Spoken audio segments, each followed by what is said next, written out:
So I recently took in a set of two pieces. It's a dining hutch and a buffet. This video is going to focus on the buffet, but stick around because I'm going to have a little bonus for you at the end. Fair warning, I painted both pieces. So if you're not a fan of painted furniture, you can just, click away. You've been warned. This video is part of a collaboration with some other fabulous furniture refinishers, so make sure you go to the playlist and watch all the other videos. I'm Amy. I build and revive furniture, often adding something new to something old. I'm sharing tips, tricks, and methods on how to give old pieces a new lease on life. Welcome to my shop. I bought these two pieces from a private seller. With the recent storms and flooding here in West Central Florida, I wanted to make sure I wasn't buying furniture that had sustained any water damage. And being able to walk into someone's home, I can definitely see that for myself.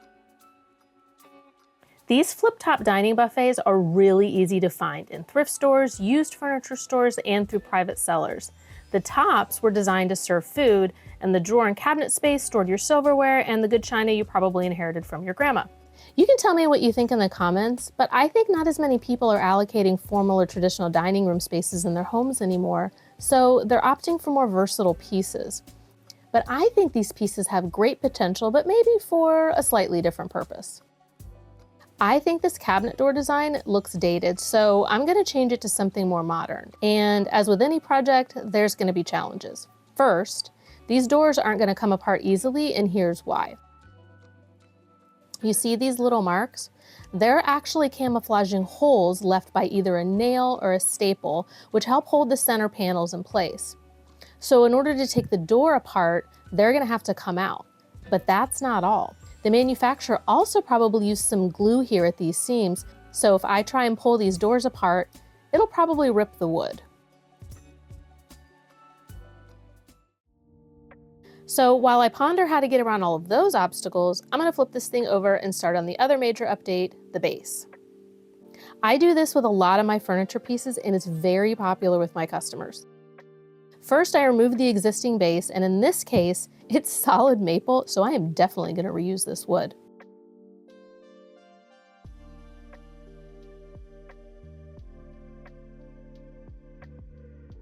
And once it's removed, I have a nice even surface to work with and start measuring.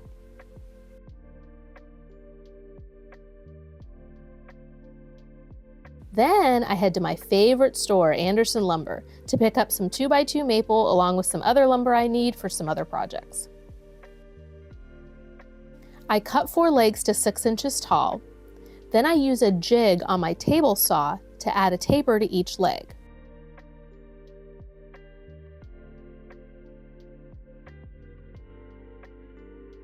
Then I run them through my router to give the taper a chamfered edge profile.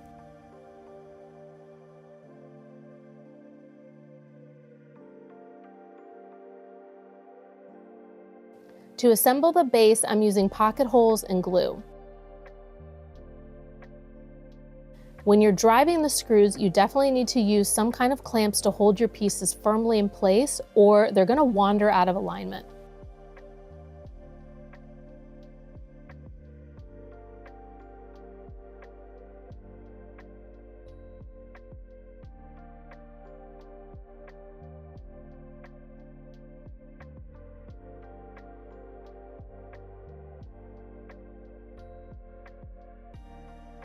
To attach the base to the cabinet, I countersink 2-inch screws.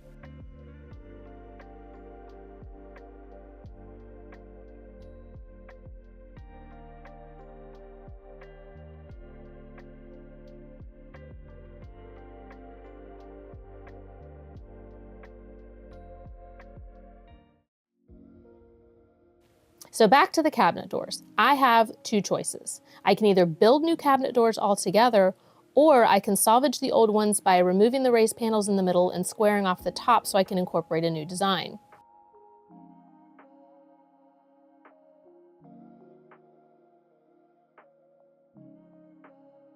So first, I dig out the staples by making a small hole with a brad point drill bit, then I use a hook tool to pry it out.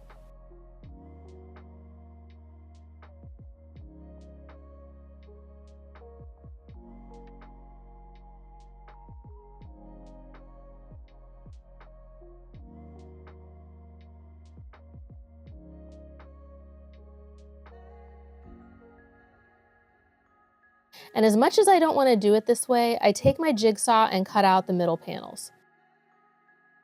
Jigsaws are very handy, but I find it's really challenging to get really straight, smooth cuts.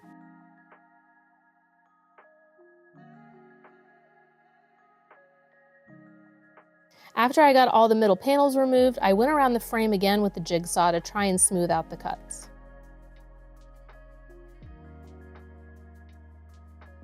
So do you see that little trench? That's where the old center panels were inserted, and I have to get rid of that or the new door design won't look right.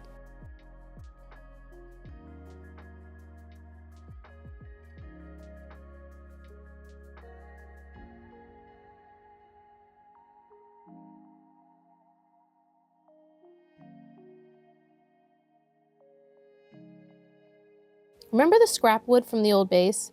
Well, I'm actually going to make thin strips out of it and use it for the new cabinet door design.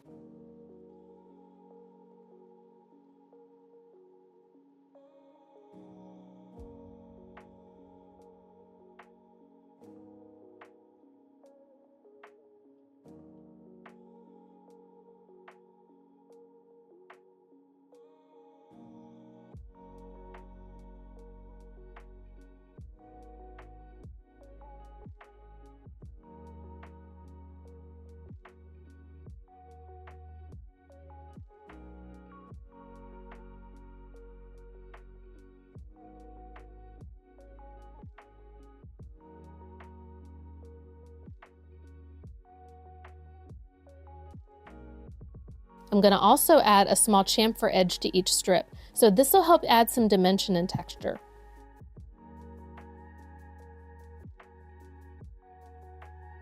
I'm cutting the ends at 45 degrees, so it's important that these first few pieces get placed correctly. If they don't, all of the subsequent pieces will be off.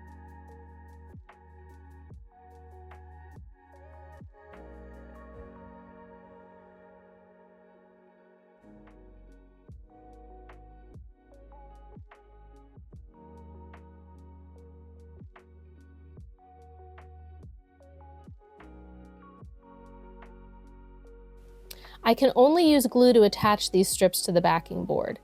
The strips are only about 1/4 of an inch thick, and the backing board is also only 1/4 of an inch thick. They don't make nails that short, so I'm just weighing it down with the nail gun I wish I could be using instead.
I left the doors overnight so the glue would be totally dry.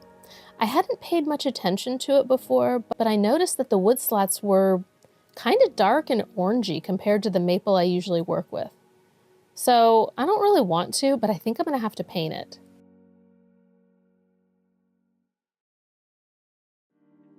But I do want there to be some natural wood on this piece, so I'm going to see what's under the old finish on this top and see if it's a better color.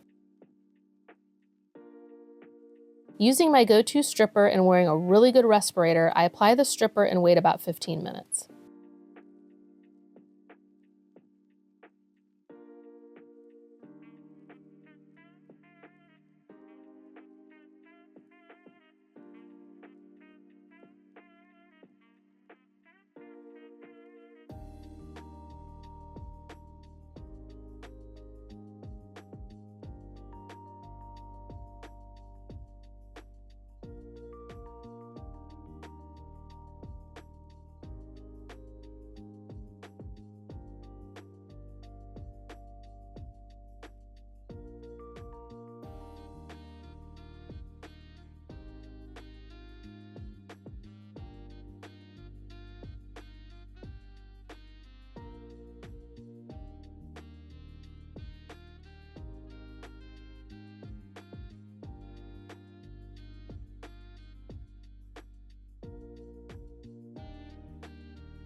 So no matter how many sanders I have, I still have to hand sand some details using these thingies.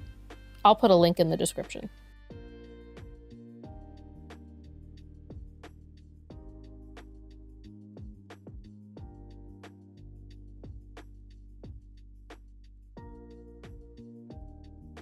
And if you want to know why you haven't seen me clean this piece yet, this is why. The stripper is so messy, so I don't usually clean the piece until after that step is done.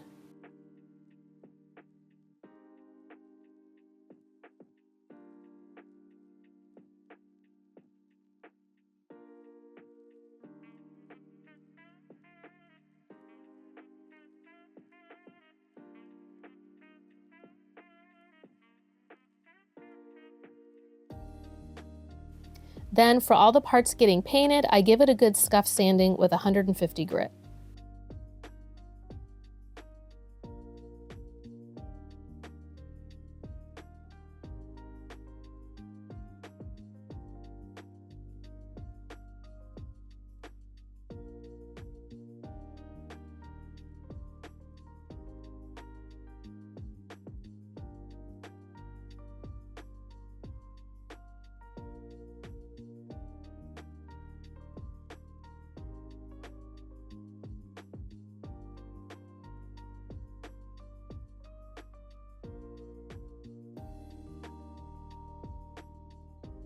I use an HVLP spray system, so I've really locked into a good combination of paint and primer that works really well with my system and gives me a really good result.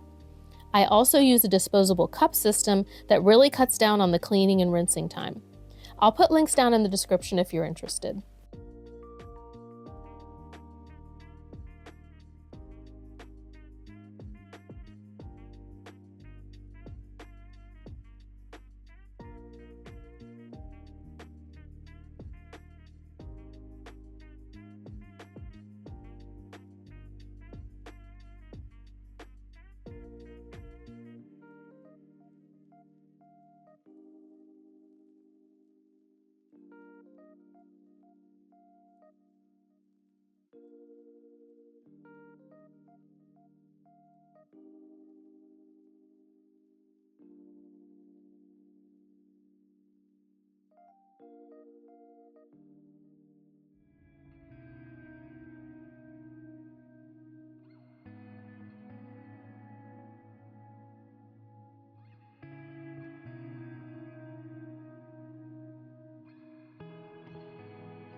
I want to warm up the color of the top just a bit so it better matches the new base.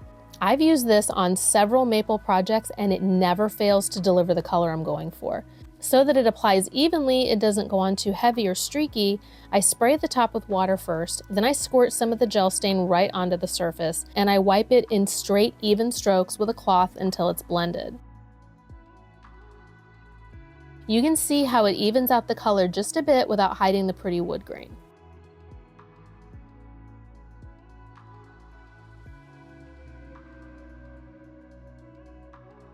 The paint I use doesn't require a top coat, but the natural wood top and base does. So here I'm using a water-based polyurethane in a satin finish. Remember how I didn't apply primer and just did one light coat of paint on these doors? Here's why. I'm going over all the slats with a 220 grit sanding pad to give it a bit of a distressed look. Even though I didn't like the color of the raw wood, I did want to see some texture. And if I don't like it, well, I can just go over it again with paint.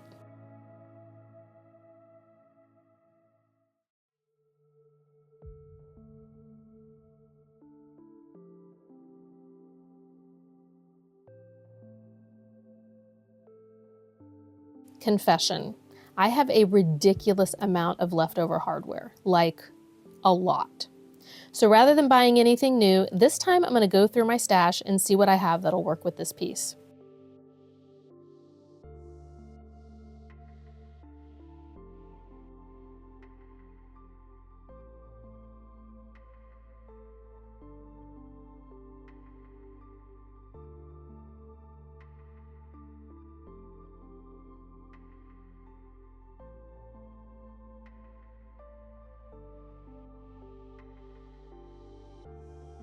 I outlined in another video why I choose light neutral paint colors, but the drawer liners, this is where I am 100% completely selfish. I pick what I like, full stop. And yeah, there's a possibility that the buyer will hate it, and maybe they won't buy the piece because of it. So you can definitely accuse me of being inconsistent. But these pattern drawer liners, I don't know why, but they just bring the entire design together. Anyway, this is basic peel and stick, so I cut pieces a little bit larger than the bottom of the drawer, and I trim the sides with a razor once they're in place.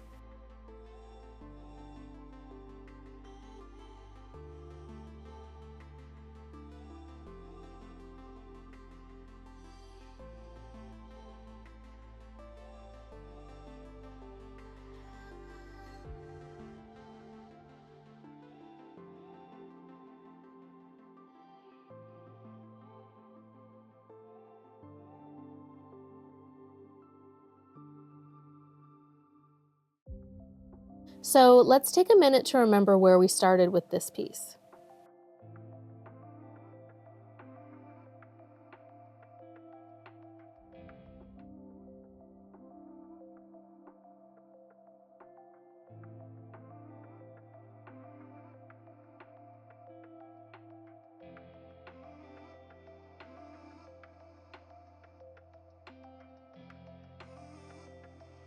And here's how it looks now.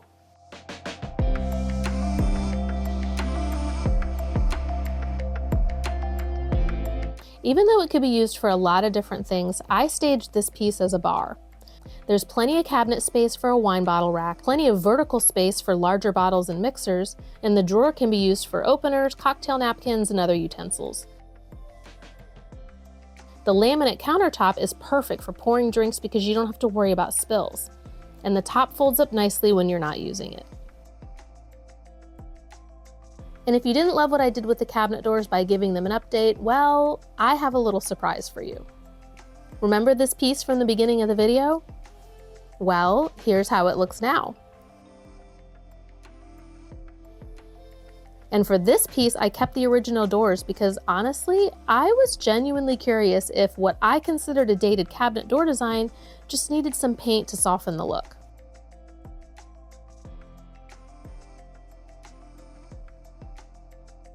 So let me know in the comments which you like better, and if you're on team neither, that's okay too. Believe me, there's plenty of these pieces available to go out and rescue. Seriously.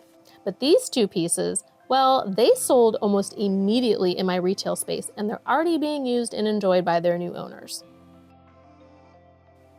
I have another project I want to share with you soon, so make sure you like and subscribe so you don't miss it. And also make sure you go and watch the other videos in the playlist. Thanks for watching, and I'll see you again soon.